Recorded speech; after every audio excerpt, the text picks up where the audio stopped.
हजारों वर्षों से फीड किया गया, झूठा लगातार लगातार फीड कर दिया, हम यहां तक भर दिए इस अज्ञान से। अब ज्ञान सुनते हैं तो हमें अंदर जगह नहीं, लेकिन ये ऐसा ज्ञान है कि अपनी जगह बनाएगा और उसको बाहर फेंक देगा उठा करके। अब देखना मार्कंडेय पुराण में स्पष्ट किया है। ये अपने पवित्र पुराण सदग्रंथ हैं जिनको हम शिरोधार्य मानते रहे, पढ़ते रहे और खरीदते रहे। ये गीता प्रेस गोरखपुर से प्रकाशित है। प्रकाशक एवं मुद्रक हैं गीता प्रेस गोरखपुर, गोविंद भवन कार्यालय कोलकाता का संस्थान। अब इसके 123 पृष्ठ पर ले चलते हैं आपको। 123 पृष्ठ पे अब यहां से शुरू करेंगे। 122 से हम संक्षिप्त मार्कंडेय पुराण। यहां देखिएगा, मार्कंडेय जी बोले, ये मार्कंडेय जी का ही आगे ज्ञान है। यहां आ जाते हैं इसके सामने हम। इस तरह स्वयंभू परमात्मा की 3 अवस्थाएं हैं। रजोगुण प्रधान ब्रह्मा, तमोगुण प्रधान रुद्र और सतोगुण प्रधान विश्वपालक विष्णु हैं। ये ही 3 देवता हैं और ये ही 3 गुण हैं।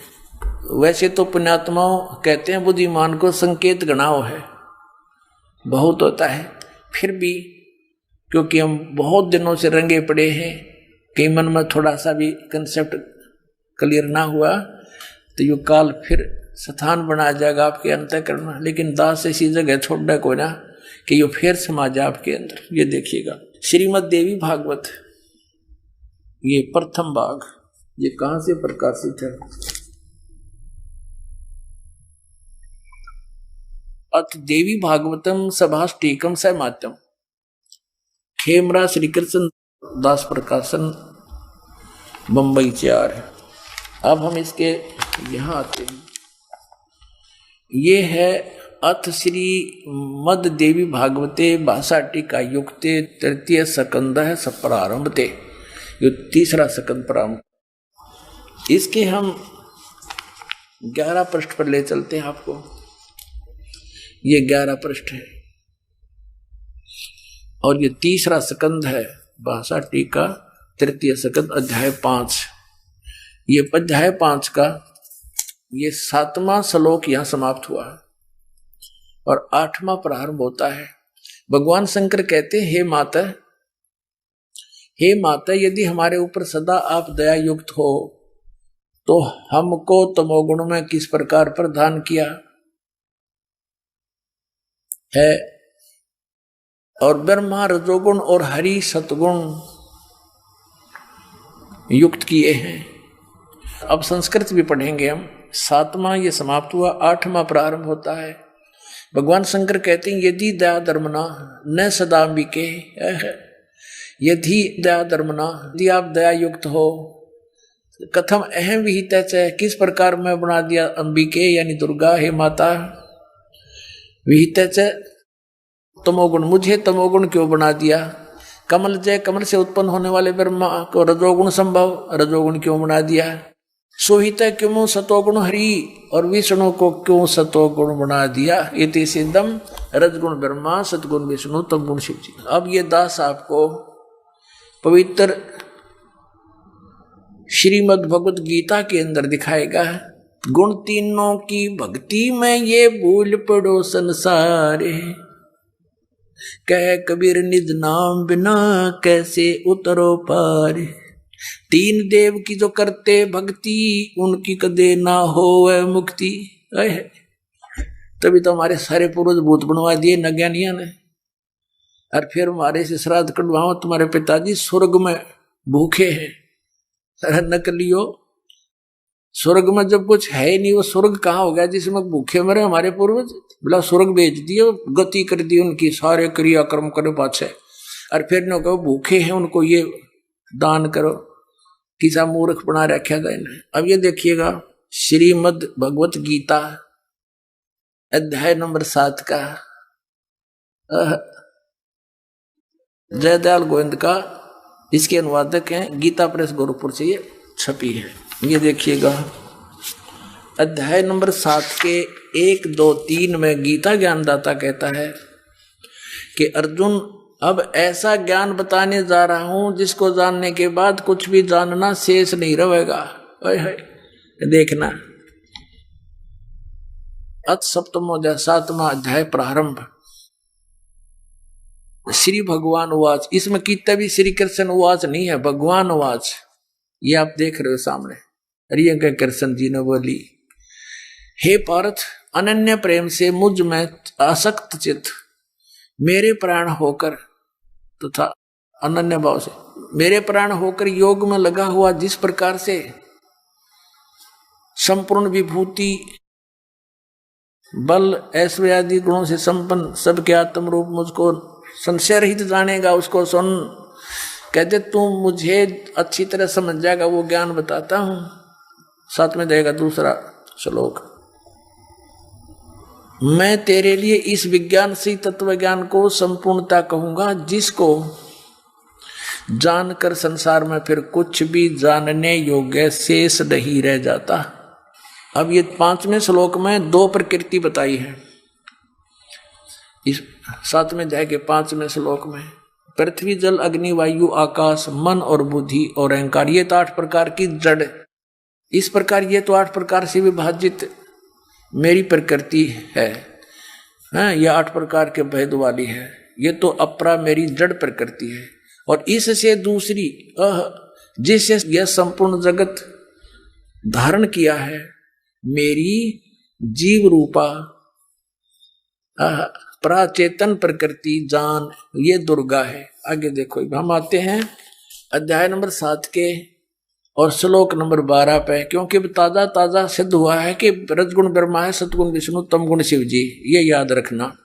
अब ये गीता ज्ञान दाता ब्रह्म है, काल है, और ये कह रहा है कि और भी जो सतगुण से उत्पन्न होने वाले भाव हैं, सतोगुण यानी विष्णु से सतिथि, और जो रजगुण से तथा तमगुण से, रजगुण ब्रह्मा जी से उत्पत्ति, तमोगुण से संहार शंकर जी से, तमगुण शंकर से संहार होने वाले भाव हैं, उन सबको मुझसे ही होने वाले हैं ऐसा जान, परंतु वास्तव में उनमें मैं और वे मुझ में नहीं है। अब पुण्यात्माओं, इस काल भगवान को 1 लाख मानव शरीरधारी प्राणियों के शरीर से निकले गंध को खाने का श्राप लगा हुआ है, जिस कारण से इसने अपने तीनों पुत्रों को ये यहाँ की व्यवस्था दे रखी है कि ब्रह्मा जी रजोगुण है, जिसके प्रभाव से हम संतानों उत्पत्ति करते हैं, सभी प्राणी विवश होकर के, जीव के बस की नहीं।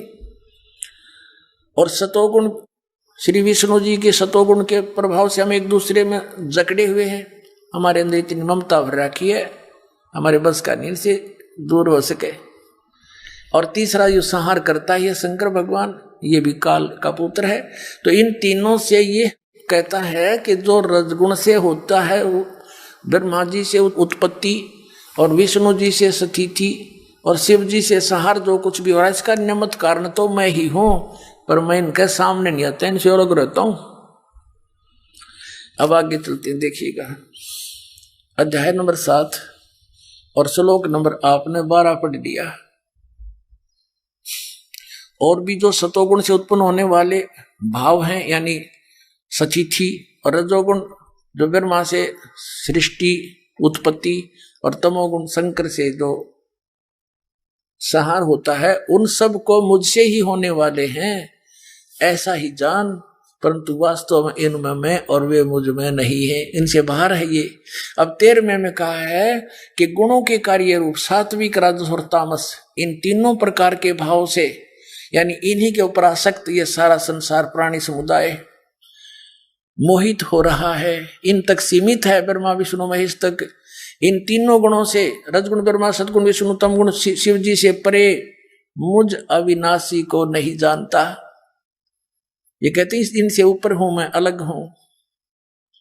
अब आगे देखो, अब 14वें में कमाल कर दिया, श्लोक नंबर 14 7वें अध्याय का, क्योंकि यह अलौकिक अर्थात अति अद्भुत त्रिगुणमयी मेरी माया, रजगुण ब्रह्मा, सतगुण विष्णु, तमगुण शिव जी के द्वारा फैलाया गया ये जाल, ये बड़ी दुस्तर है, बड़ा खतरनाक है। जो पुरुष केवल मुझको निरंतर भजते हैं वे इस माया को ब्रह्मा विष्णु महेश से ऊपर उठ जाते हैं, उल्लंघन कर जाते हैं। यानी जो ब्रह्म से लाभ होता है वो ब्रह्मा विष्णु महेश के लाभ से अधिक स्वर्ग प्राप्ति होती है। अब यहाँ कहते हैं 15वें श्लोक में कमाल कर दिया, 7वें अध्याय के गीता जी में, माया के द्वारा जिनका ज्ञान हरा जा चुका है, रजगुण ब्रह्मा सतगुण विष्णु और तमगुण शिव जी रूपी इस त्रिगुणमयी माया द्वारा जिनका ज्ञान हरा जा चुका है, जो केवल इन्हीं की भक्ति तक सीमित है, इनसे आगे किसी की सुनना नहीं चाहते, आसुर स्वभाव राक्षस स्वभाव को धारण किए मनुष्यों में नीच और दूषित कर्म करने वाले मूढ़ लोग, मूर्ख, माम न प्रपदन्ते, मुझको नहीं भजते, यानी जो ब्रह्मा विष्णु महेश तक की भक्ति में लगे रहते हैं, उनके बारे में क्या बताया है कि असुर स्वभाव को धारण किए हुए मनुष्यों में नीच और तरह के जो वही हो, और दूषित कर्म करने वाले मूर्ख लोग। पुण्यात्माओं, परमात्मा ने 600 वर्ष पहले कहा था, 3 देव की जो करते भक्ति उनकी कदे ना होए मुक्ति। और गीता जी ने इनको क्या संज्ञा दे दी आपके समक्ष है। इस ब्रह्मा विष्णु रजगुण ब्रह्मा सतगुण विष्णु तमगुण शिव जी के पुजारियों को राक्षस स्वभाव को धारण किए हुए मनुष्यों में नीच दूषित कर्म करने वाले मूर्ख, 4 गाली इकट्ठी दे रखी गीता जी में। दास नहीं कह रहा, अपने सदग्रंथ कह रहे हैं जिनको हम श्रोधार्य मानते हैं। अब ये कौन है आगे और क्लियर हो जाता है। देखिए, ये कहता गीता ज्ञानदाता कि मेरी भक्ति भी ना करते। आगे देखो, अब 7वें अध्याय का 20वें श्लोक में और कंसेप्ट क्लियर किया है। उन भोगों की कामना द्वारा जिनका ज्ञान हरा जा चुका है, ब्रह्मा विष्णु महेश से मिलने वाले अस्थायी लाभों से, जैसे रावण ने सोने की लंका बना ली और के चला उसके साथ, शर्मा मार लिया लंका ने। उन भोगों की कामनाओं के द्वारा जिनका ज्ञान हरा जा चुका है, वे अपने स्वभाव से प्रेरित होकर उस नियम का धारण करके अन्य देवताओं को भजते हैं। ब्रह्मा विष्णु महेश भी अन्य देवताओं में आते हैं, अर्थात उनकी ही पूजा करते हैं।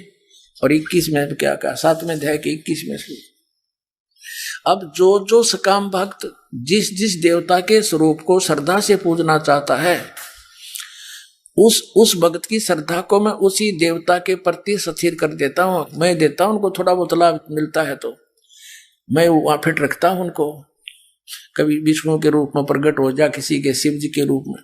अब 22 में क्या कहा है कि वह पुरुष उस श्रद्धा से युक्त होकर उस देवता का पूजन करता है, यानी ब्रह्मा विष्णु महेश की ही बारे में कहा है, और उन देवताओं से मेरे द्वारा ही विधान किए हुए उन इच्छित भोगों को निसंदेह प्राप्त करता है।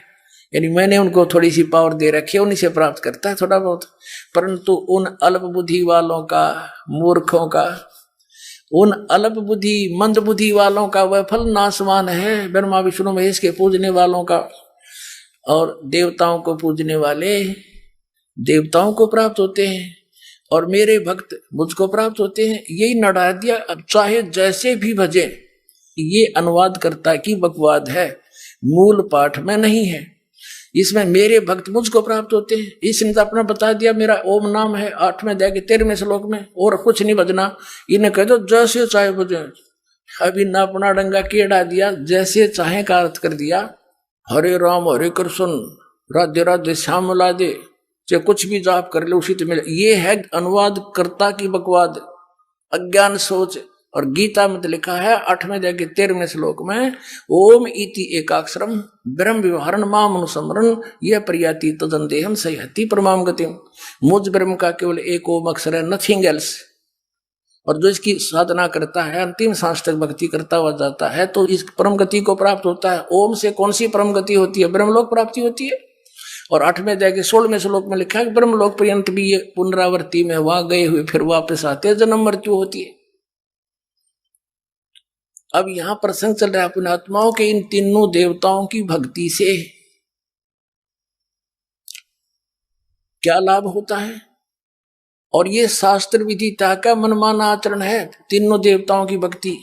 आगे दिखाते हैं गीता जी अध्याय नंबर 16 के और श्लोक नंबर 23 में कहा है कि अर्जुन, जो शास्त्र विधि को त्याग कर मनमाना आचरण करते हैं, यानी जो पवित्र सदग्रंथों में वे ऑफ वर्शिप नहीं लिखी है, साधना की विधि, और उसके आधार से जो भक्ति करते हैं उनको कोई लाभ नहीं होता। देखिएगा, यह है श्रीमद् भगवद गीता अध्याय नंबर 16, श्रीमद् भगवद गीता अध्याय 16 का श्लोक नंबर 23। जो पुरुष शास्त्र विधि को त्याग कर अपनी इच्छा से मनमाना आचरण करता है वह न तो सिद्धि को प्राप्त होता है, न परम गति को, और न सुख को ही। 24वें श्लोक में 16वें अध्याय के में कहा है, इससे तेरे लिए कर्तव्य और अकर्तव्य की अवस्था में जो कर्म करने चाहिए भक्ति के, जो ना करने चाहिए, शास्त्र ही प्रमाण है। किसी की दंत कथा पर विश्वास मत करना। ऐसा जानकर शास्त्र विधि से नियत यानी शास्त्र अनुकूल कर्म करने योग्य है, कर्म ही करने योग्य हैं, यानी और कर्म नहीं करना। जो गीता में लिखा वही मंत्र जाप करना, उतनी ही क्रिया करना। अब श्रीमद् भगवद गीता में किसी भी मंत्र के जाप का प्रावधान नहीं है। 8वें अध्याय के 13वें श्लोक में गीता ज्ञान दाता कहता है, मुझ ब्रह्म का केवल एक ओम मंत्र है और इसकी साधना करोगे तो मुझे प्राप्त होगे, ब्रह्मलोक में चले जाओगे। 8वें अध्याय के एक मंत्र में अर्जुन ने पूछा कि प्रभु आपने 7वें अध्याय के 29वें श्लोक में जिस तत्परम के विषय में कहा है वो किम तत्परम, कि उसको जानकर फिर व्यक्ति जराम और मन से छूटने का प्रयत्न करता है और अन्य किसी वस्तु की डिमांड नहीं रखता, इच्छा नहीं रखता, वो किम तत्परम 8वें अध्याय के एक श्लोक में पूछा अर्जुन ने। उसका उत्तर दिया गीता ज्ञानदाता ने 3रे श्लोक में 8वें अध्याय के में कि वो परम अक्षर ब्रह्म है। 8वें अध्याय के 5 और 7 में तो गीता ज्ञानदाता अपने विषय में बताता है, तो मेरी भक्ति कर और युद्ध भी कर, मुझे प्राप्त होगा। 8वें अध्याय के 8, 9, 10 श्लोक में उस परम अक्षर ब्रह्म के बारे में जानकारी बताई है कि उसकी भक्ति करेगा तो उसको प्राप्त होगा। जहां जाने के बाद फिर लौट कर कभी संसार में नहीं आते। अपने विषय में गीता ज्ञानदाता कहता 4थे अध्याय के 5वें श्लोक में और 9वें में, 2रे अध्याय के 12वें श्लोक में, 10वें अध्याय के 2रे श्लोक में कि अर्जुन तेरे और मेरे बहुत जन्म हो चुके, तू नहीं जानता मैं जानता हूं। इसे सिद्ध है कि इसकी भक्ति करने वाले भी जन्म मृत्यु में रहेंगे। तो इसलिए इसने कहा कि 18वें अध्याय के 62वें श्लोक में कि तू सर्वभाव से उस परमेश्वर की शरण में जा, परम अक्षर ब्रह्म की शरण में जा, उसकी कृपा से तू परम शांति को, सनातन परम धाम को प्राप्त होगा। 15वें अध्याय के 1 से लेकर 4 में और 16 और 17 में ये 3 पुरुष बताए हैं, सर पुरुष, अक्षर पुरुष और परम अक्षर पुरुष। सर पुरुष और अक्षर पुरुष ये तो व्यर्थ बताए हैं।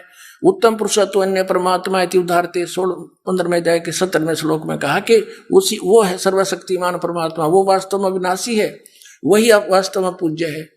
और 15वें अध्याय के 4थे श्लोक में कहा कि तत्वदर्शी संत की प्राप्ति के उपरांत परमेश्वर के उस परम पद की खोज करनी चाहिए, जहां जाने के बाद फिर लौटकर कभी संसार में नहीं आते, और केवल उसी की भक्ति करो, अन्य की नहीं।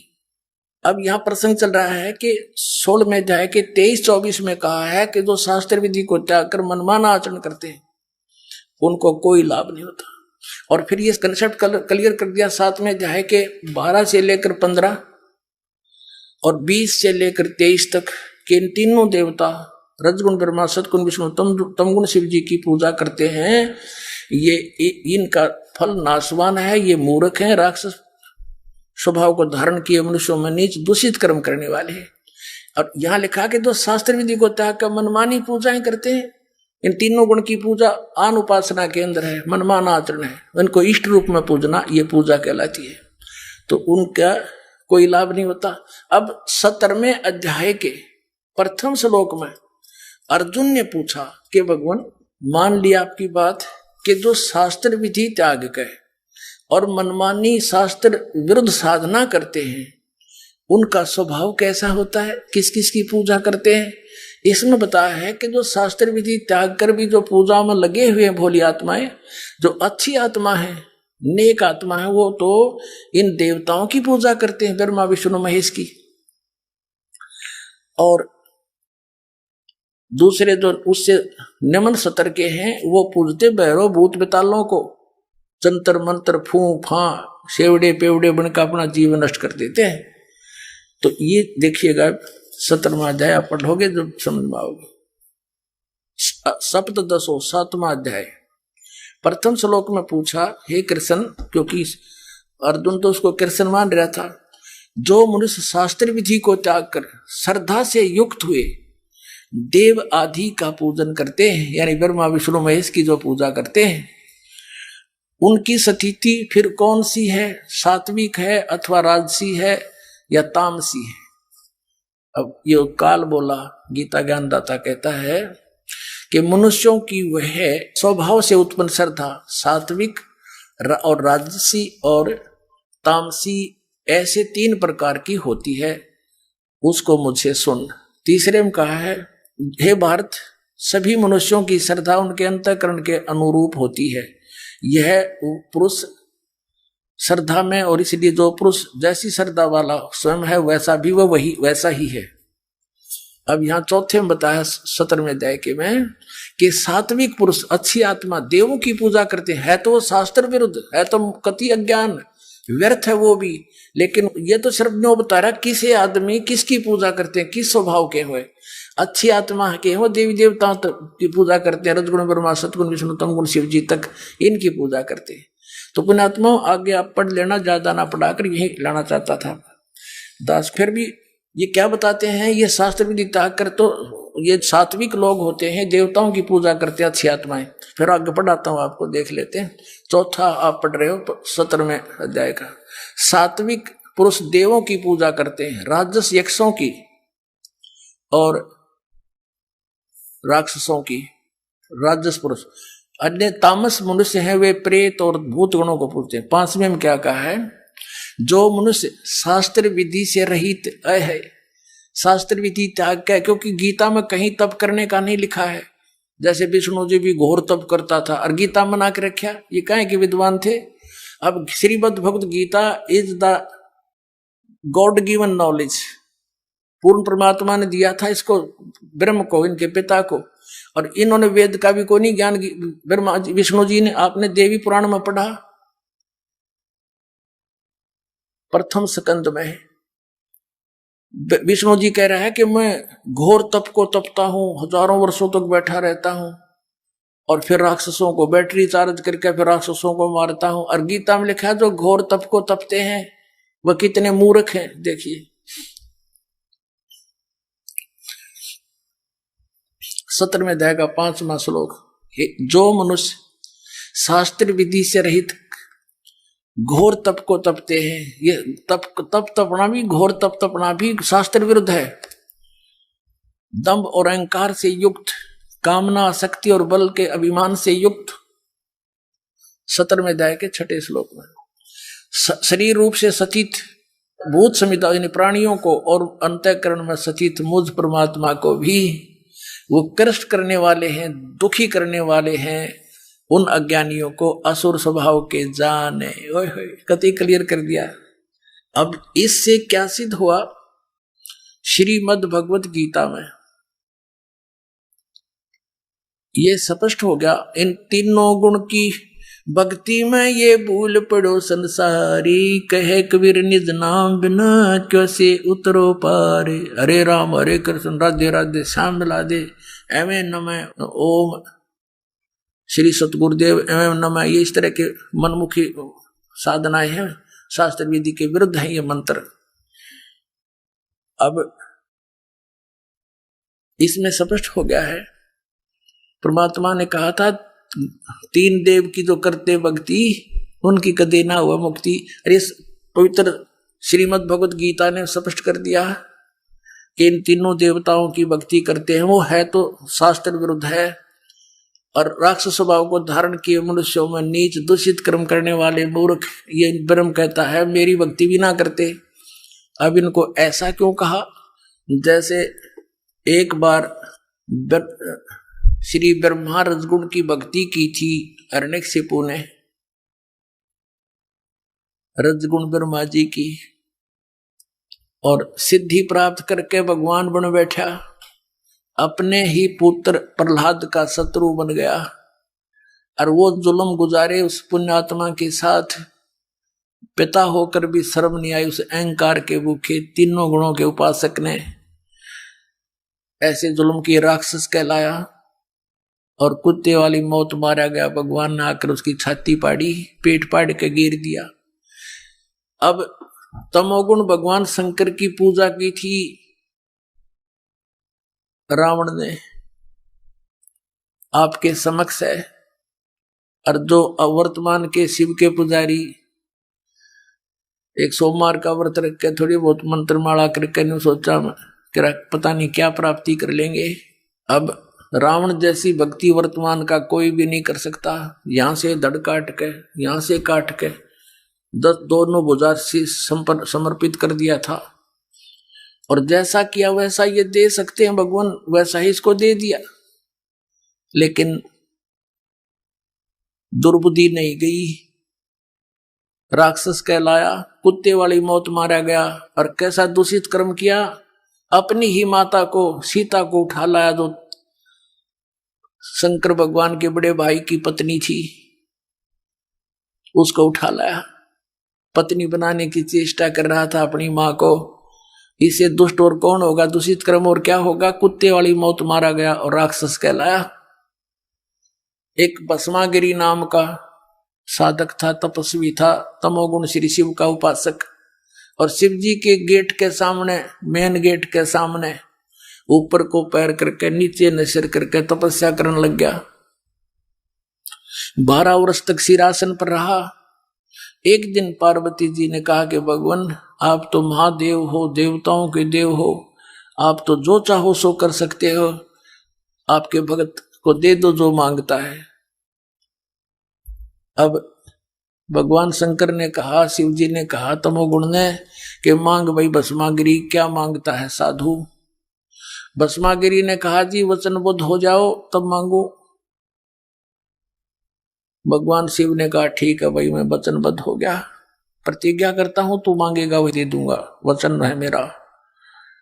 उसी से मैं सीधा खड़ा हो गया और कहने लगा भगवान ये भस्म कड़ा दे दो जो आपने हाथ में पहन रखा है। उस भस्म कड़े में एक शक्ति थी, उसको मालूम था कि जिसके सिर के ऊपर ऐसे करके यूं कह दिया कि भस्म, वो व्यक्ति, वो पशु पक्षी भस्म हो जाता था।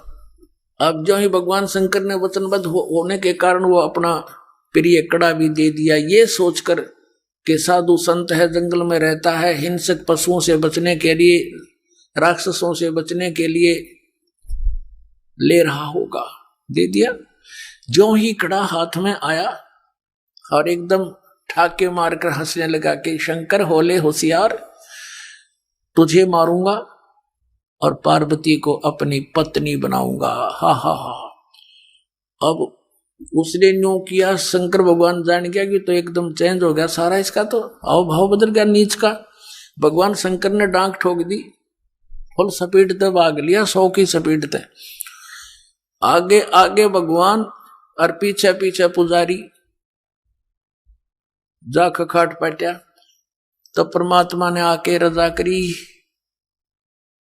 उनके शंकर जी के और उस पुजारी के बीच में आकर पार्वती रूप बना के खड़े हो गए खुद परमात्मा। और वो तो पार्वती के लिए भाग ही रहा था, उसने सोचा चल 2 बात कर लेता हूं पार्वती से, रुक गया। अब पार्वती रूप में परमात्मा ने कहा कि आप रुक जाओ, क्यों भागे जा रहे हो, आओ बैठो 2 बात करेंगे। अब शंकर जी तो आपके निकट आ नहीं सकता, 100 किलोमीटर तो उड़ा नहीं डटे भी। अब वो निश्चिंत होकर खड़ा हो गया। पार्वती रूप में प्रभु ने कहा कि मुझे कुछ डांस करके दिखा ताकि मेरा मन प्रसन्न हो, आपको पसंद करूं। वो कहने लगा मैंने नाचना तो ना आता, मैं साधु संत, मैंने तपस्या की है। तो पार्वती रूप में भगवान ने कहा कि मैं सिखाती हूं तुझे, पहले डांस करके दिखा मुझे। इस हाथ को ऐसे कर, इस पैर को ऐसे कर, इसको ऐसे कर, इसको ऊपर ला, इसको नीचे कर। धीरे धीरे जिस हाथ में उसको कड़ा था वो सिर पे आ गया ना, तो उस गोली बूझ के जब कह दिया भस्म, वो भस्मागिरी नष्ट हुआ। अब उस कड़े को लेकर विष्णु रूप धारण करके परमात्मा शंकर भगवान के से काफी आगे खड़े हो गए और कहा कहां दौड़ रहे हो। बोले नाथ कहां चले, शंकर जी कहां जा रहे हो। कि भाग ले विष्णु भाग ले, पीछे एक दुष्ट आ रहा है, उसने मेरे से धोखा किया है। तब विष्णु रूप में प्रभु ने कहा कि देख ये तेरा कड़ा मैं ले आया, उससे भाग, डरे मत, वो मैंने नाश मार दिया है। कि नहीं नहीं ये कोई और होगा, कि वही है, चिंता ना कर। दौड़ता दौड़ता पूछ रहा कैसे क्या कर दिया, कि मैंने उसको ऐसे ऐसे पार्वती रूप बनाया, उसके सामने खड़ा हो गया, उसको गंड हाथ नचा के, नाच नचा के, और उसको ऐसे किया जब वो मार दिया। शंकर भगवान ने कहा मुझे उसकी वो ऐसे दिखा दे, राख कहां सी जड़िया है। वो ला के दिखा लिया ना कि यो पड़ा उसकी राख। जब कलेजे की धड़कन बंद हुई भगवान शिव जी की, जिसको अविनाशी कहा करते, अजरो अमर मृत्युंजय कालंजय सर्वेश्वर महेश्वर। बताओ, ये थे हमारे टीचर हिंदू धर्म के, नकली गुरु, मूर्ख बना रहे हमारे को हजारों वर्षों से। अपने आत्मा, ये तो दो गुणों के पुजारियों का निर्णय हो गया। किसे थे? राक्षस स्वभाव को धारण किए मनुष्यों में नीच दूषित कर्म करने वाले मूर्ख। अब भस्मा गिरी जैसा नीच कर्म कौन करेगा? भगवान की पत्नी पे, और नीत खराब कर दिया अपनी मां पे, तो इसे दुष्ट गीता जी में कहा है, राक्षस स्वभाव को धारण किए। भस्मा असुर कहलाया, भस्मा राक्षस कहलाया, भस्मा गिरी से। अब सतोगुण श्री विष्णु जी के पुजारी वैष्णो धर्म, वैष्णो साधु होते हैं। एक समय हर की पैड़ी हरिद्वार के अंदर एक कुंभ के पर्व की, कुंभ के मेले की, त्योहार की पर भी लगी। हर की पैड़ियों पर वो पर भी लगनी थी, वहां स्नान करना था। तो सभी ये छठदल बोला है ना, 6 प्रकार के को, गिरी, पुरी, नागा, सन्यासी, वैष्णो, नाथ, ये छठदल कहलाते हैं। दल माने संख्या, अलग अलग ग्रुप, दल माने पूरा समूह। तो ये सब छठदल अपने अपने स्थान पर, अपने अपने डेरों में, अपने अपने ग्रुप में, गिरियों में गिरी, पुरियों में पुरी, सन्यासियों में सन्यासी, नागाओं में नागा, वैष्णों में वैष्णो साधु जा करके अपने ग्रुप में वहां हरिद्वार में इकट्ठे हो गए। ये ऐसा ही करते हैं। और जब स्नान करने का समय आता है, उस समय ये सभी चल पड़ते हैं अपने मुखिया के पीछे पीछे। अपने अपने अलग अलग गिरियों का मुखिया अलग होता है, पुरियों का अलग, सन्यासियों का अलग, वैष्णों का अलग, नागाओं का अलग। ये नागा और गिरी, पुरी, सन्यासी और ये नाथ, ये सारे तमोगुण शिव के उपासक, सतोगुण विष्णु के उपासक, वैष्णो साधु। पहले नागा पहुंच गया पूरा ग्रुप, कोई हजारों की संख्या में, 50-60 हजार। और हर की पैड़ी पर नहाने के लिए पोजीशन पकड़ के नहा, पहले स्नान करने लगे। पीछे से आगे वैष्णो का समूह पूरा। वैष्णो ने आकर कहा कि हे सतोगुण वैष्णो, विष्णु के उपासकों ने कहा कि हे नागाओ, तुम पहले स्नान मत करना, प्रथम हम स्नान करेंगे, हम सर्वश्रेष्ठ हैं। नागा कहने लगे नहीं, हम सर्वश्रेष्ठ हैं, हम प्रथम स्नान करेंगे, हम त्यागी और बैरागी हैं, हम नी इच्छा रहते हैं, हम वस्त्र तक भी ग्रहण नहीं करते, और हम सर्वश्रेष्ठ हैं, हम प्रथम स्नान करेंगे। अब वैष्णो साधु कहने लगे वो संत कि तुम काहे के श्रेष्ठ हो, हैं? तुम नंगे फिरते हो पशु की तरह, राख लपेटे रहते हो, आज तुम नहाने वाले बन गए, शरण फिरो, टट्टी के हाथ भी ना धोते तुम, आज प्रथम स्नान करने पर तुल गए हो। अब इतनी बात से वो क्षुब्ध हो गए। कौन? नागा। भगवान भूल गए, वो कुंभ का मेला की पर भी भूल गए, उल्टे फिर गए एकदम। और उसने उनके बाल पकड़ दिए, उसने उनके गुट्टम गुट्टा, फिर तलवार निकाल लाए, तीर मारे एक दूसरे के, पूरी छुरी घोंप देने, एक यानी बुड़के भर भर काट खाए, कत्लेआम कर दिया। 25,000 ये त्रिगुणोपासक कटका मर गए वहां हर की पैड़ी हरिद्वार के अंदर। होय होय। अब इसके विषय में सूक्ष्म वेद में कहा है, तीर तुपक तलवार कटारी जमदड़ जोर बधावे हैं, हर पैड़ी हर हेत न जाण्या वाजा तेग चलावे हैं, काटे शीस नहीं दल करुणा ये जग में साध कवावे हैं, जो जन इनके दर्शन को जावे उनको भी नरक पठावे हैं। ओए होए। 4 पंक्तियों में निर्णय दे दिया सूक्ष्म वेद में परमात्मा ने, कबीर भगवान ने, के तीर तोपक तलवार कटारी और डट के लठ बजावे हैं, जमदड़ जोर बजावे हैं। और हर पैड़ी हर हेत नहीं जाना, हर की पैड़ी कहें भगवान की छाती पे कतलेआम कर डाला।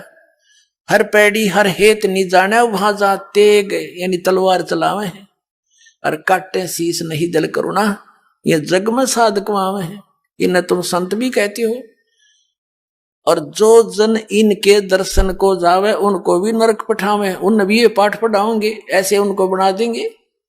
आज तक ये कैसा जुल्म करते रहे, हिंदू मुसलमानों को मार डालते हैं इन्हीं के बहकाए हुए, और मुसलमान हिंदुओं का काट डालते हैं और काजी और मुल्लाओं के बहकाए हुए। तो पुण्यात्माओं, जब तक हम तत्व ज्ञान से परिचित नहीं होंगे, हमारी ऐसे ही ये हमारी दुर्बुद्धि बनाए रखते हैं, हमारा दुरुपयोग करते हैं ये मूर्ख लोग अपने स्वार्थ के वास्ते, ये नकली गुरु। अब ये शराब ये पीवे हैं और मांस ये खावे, सुल्फे ये पीवे, भांग ये पीवे, ये सन्यासी सरस्वती कमावे। तो यहाँ क्या बताया है कि हर पैड़ी हर हेत नहीं जाना, वहां जाते एक जलावे हैं और काटे शीश नहीं दल करुणा। दया नहीं इनके अंदर। अरे न साधु कहो तुम, ये जग में साधक वावे हैं। तो ये तो लक्षण, ये तो बता दिया परमात्मा ने, गुण तीनों की भक्ति में ये भूल पड़ो संसारे, कहे कबीर निज नाम बिना कैसे उतरो पार। निज नाम यानी सतनाम के बिना, उस सच्चे नाम बिना पार कैसे होगे। अब जैसे गीता जी अध्याय नंबर 17 के श्लोक नंबर 23 में लिखा है कि ओम तत्सत इति निर्देश ब्रह्म त्रिविध समर्थ है। सचिदानंद घन ब्रह्म के पाने की इस 3 मंत्र की साधना करनी होगी। 8वें अध्याय के 13वें श्लोक में गीता ज्ञानदाता कहता है कि ओम इति एक अक्षरम ब्रह्म व्यवहारण माम स्मरण ये प्रियाति तदन देहम सयाति परमाम गतिम। मुझ ब्रह्म का केवल एक ओम मंत्र है, जो इसका अंतिम श्वास तक सिमरण करता हुआ शरीर छोड़कर जाता है तो परम गति को प्राप्त होता है, जो ओम से मिलनी है। ओम से ब्रह्मलोक मिलेगा। ब्रह्मलोक में गए हुए प्राणी फिर वापस आते हैं 8वें अध्याय के 16वें श्लोक में, वहां पुनरावृत्ति के अंदर। तो उसके पाने के लिए तो केवल एक 3 मंत्र का जाप, इसके अतिरिक्त जो भी जाप करते हैं शास्त्र विधि को त्याग कर वो मनमाना आचरण है। फिर ऑप्शन छोड़ दिया है कि उस परम अक्षर ब्रह्म की पाने की पूरी complete worship, way of worship तत्वदर्शी संत बताओगा, उससे पूछ लो तो वो बताएगा फिर सबकी कैसी पूजा नहीं करनी। पूजा होती है इष्ट रूप में मानकर पूजा करना होता है, साधना मजदूरी कोई अन्य होता है। अब ये तो हो गया कि 3 देव की जो करते भक्ति उनकी कदे ना हो वह मुक्ति। 600 वर्ष पहले परमेश्वर ने कहा था ये बातें, ये ज्ञान बताया था, और आज इसका समर्थन उन सदग्रंथों ने किया जिनको हम एथेंटिक मानते हैं। तो वो क्या थे जो हमने ज्ञान दिया करते, वो नकली गुरु आज तक मूर्ख बना रहे आपको। पुण्यात्माओं, जागो, समझो और मत भूत प्रेत बनो, सतलोक चलेंगे। अब गीता जी अध्याय नंबर 7 के श्लोक नंबर 16 और 17 और 18 में गीता ज्ञान दाता ब्रह्म अपनी साधना करने वालों की बताता है कौन कौन करते हैं। अर्थार्थी, आर्थ, जिज्ञासु और ज्ञानी।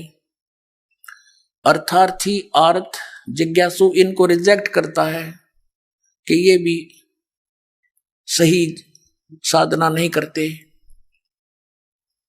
और ज्ञानी को सिलेक्ट किया है कि ज्ञानी आत्मा होती तो अच्छी है। ज्ञानी वो होता है जिसको पता लगा कि केवल एक परमात्मा की भक्ति करनी चाहिए। वेदों में यही लिखा है कि पूर्ण परमात्मा की भक्ति से पूर्ण मोक्ष होगा। लेकिन ये भूल गए कि वेदों में यह भी लिखा था कि उस पूर्ण परमात्मा की भक्ति वेदों में वर्णित नहीं है, उसको तो तत्वदर्शी संत बताएंगे। लेकिन उन्होंने अब पे निष्कर्ष निकाल लिया, यजुर्वेद अध्याय नंबर 40 के मंत्र 15 से ओम नाम सिलेक्ट कर लिया पूर्ण परमात्मा का, जबकि उस 17वें श्लोक में 40वें अध्याय यजुर्वेद के खुद कह रहा है कि मेरा तो ओम ब्रह्म है, ओम मंत्र है मुझ ब्रह्म का, और वो तो परोक्ष है, पूर्ण परमात्मा तो ऊपर। वह इनकी बुद्धि में ना बड़ी बात, क्योंकि गुरु बिन काहू न पाया ज्ञाना, जो थो था वो छड़े मूड किसाना। गुरु बिन वेद पढ़े जो प्राणी, समझे न सार रहे अज्ञानी। जिस कारण से इन्होंने, इन ज्ञानियों को ये तो पता लग गया ज्ञान उपासना नहीं करनी, तीनों गुणों की पूजा, रजगुण ब्रह्मा सतगुण विष्णु तम गुण शिव जी की भी नहीं करनी चाहिए। तो इन्होंने ये भी ज्ञान हुआ कि मनुष्य जीवन केवल परमात्मा प्राप्ति के लिए मिलता है, इसमें भगवान प्राप्ति साधना भक्ति नहीं हुई तो व्यर्थ है। इनको ज्ञानी कहते हैं। तो इनको तत्वदर्शी संत ना मिलने से गीता ज्ञानदाता कहता है, ये 7वें अध्याय के 18वें श्लोक में, ये ज्ञानी आत्मा है तो अच्छी उदार है, लेकिन ये मेरे वाली अनुत्तम यानी घटिया अश्रेष्ठ गति में सचित है। ये मेरे वाली अनुत्तम गति में सचित है। कौन सी गति? 8वें अध्याय के 13वें श्लोक में कहा है कि जो मुझ ब्रह्म के ओम नाम का जाप करते हैं, करता हुआ शरीर छोड़कर जाता है, मुझ ब्रह्म का जाप करता जाता हो, वो उसको परम गति होती है। कौन सी? ओम नाम से होने वाली परम गति। वो कहाँ? ब्रह्मलोक में जाता है। ब्रह्म 8वें अध्याय के 16वें श्लोक में लिखा गीता जी में, ब्रह्मलोक पर्यंत भी जन्म मृत्यु में आते हैं। और गीता के ज्ञानदाता स्वयं कहता 4थे अध्याय के 5वें श्लोक में, और 9वें श्लोक में, 2रे अध्याय के 12वें श्लोक में, 10वें अध्याय के 2रे श्लोक में गीता जी में कि तेरे और मेरे बहुत जन्म हो चुके हैं, तुम तो नहीं जानता, मैं जानता हूं। फिर जब तक जन्म मृत्यु है, फिर 18वें अध्याय के 62वें श्लोक में कहा कि इससे तेरे लिए कहते तू सर्वभाव से उस परमेश्वर की शरण में जा, जिसकी कृपा से तू परम शांति को और सनातन परम धाम को प्राप्त होगा, उसकी कृपा से ही।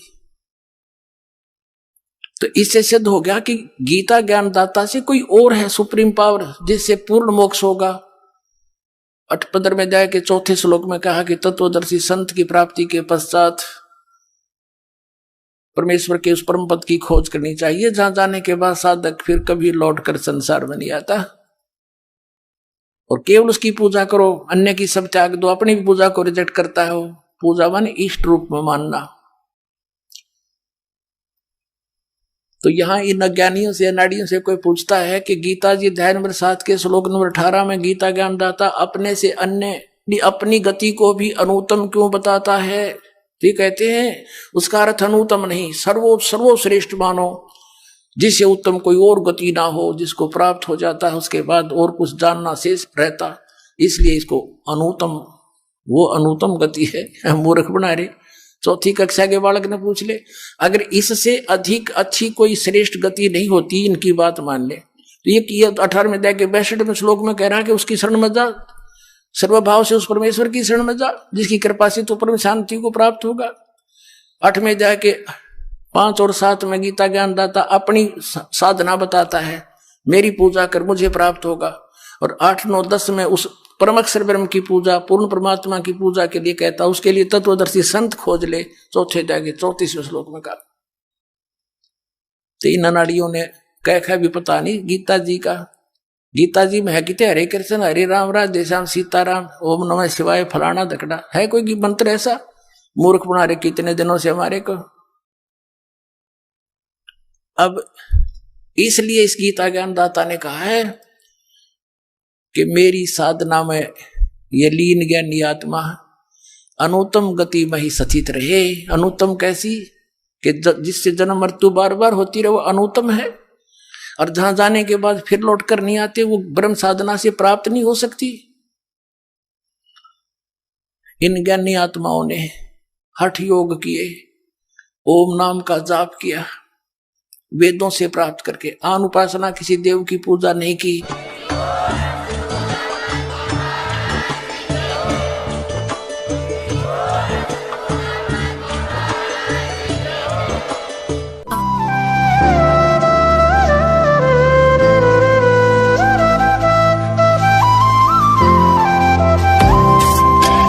सत सही।